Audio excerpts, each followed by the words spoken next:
tem mulher de Deus, aqui tem mulher de fé. Tem mulher virtuosa, mulher de oração, de consagração. Mulher que acredita em seu milagre antes de acontecer. Mulher revestida de muita unção e de muito poder. Mulher que ministra a palavra de Deus, ministra o louvor, serva de Deus fiel.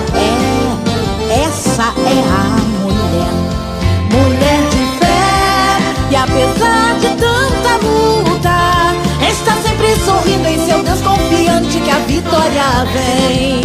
Não demonstra em seu rosto um grande sofrimento. Se alguém lhe perguntar como ela está, simplesmente ela diz: vai tudo bem.